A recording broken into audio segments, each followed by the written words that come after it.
હેઠળ સોડિયો બેસી ગયો છે અને રસ્તો ભૂલી ગયો છે. મારા લગ્નના 4 જ દિવસ બાકી છે.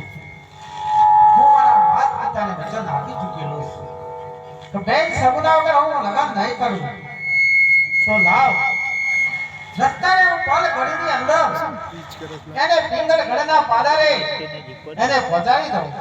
અરે આ તો કોઈ ગામના પાડા હોય એવું લાગે છે. આ પનેહાની પાણી કરી રેખા બેનને પૂછી દઉં. ઓ બેન, ઓ ભાઈ, આ કયું નગર છે અને કોણ રાજા રાજ કરે છે? પિંગળ દેશ છે પણ એ રાજા રાજ કરે છે. ઓહો, મારા રામા કુંવરે મને રાજો રાજ પિંગલગઢના પાદરે પહોંચાડી દીધો.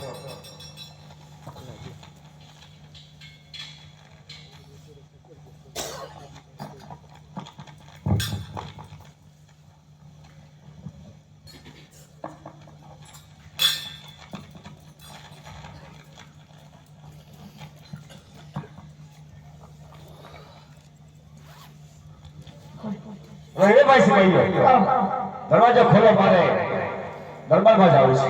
દરવાજો નહીં ખુલે. અલા મારો આ હોડિયું છે ને તોફાને ચડી ગયું છે, કંટાળી ગયું છે. આ પછી કોટ કોટ બધું તોડ નાખશે.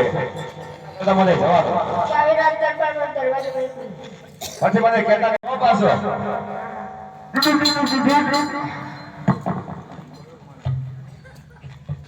અરે જાઓ. હું ગયા રાજા. અરે ક્યાંથી આવો છો? ક્યાં જઈ રહ્યા છો?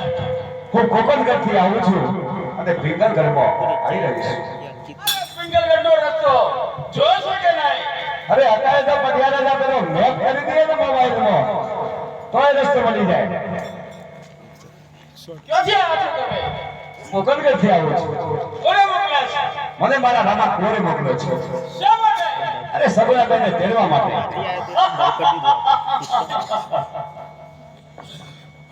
નવાઈ લાગે છે. સગુણાને આજે અધિરાજે ભડકાયા કે મારા ભાઈ બની રહ્યા છે અને પાછા રાજ અને સપના અરે સત્યવાદી હોય એ સત્યવાદી હોય તો સત્યને લોકો પકડમાં ચાલે.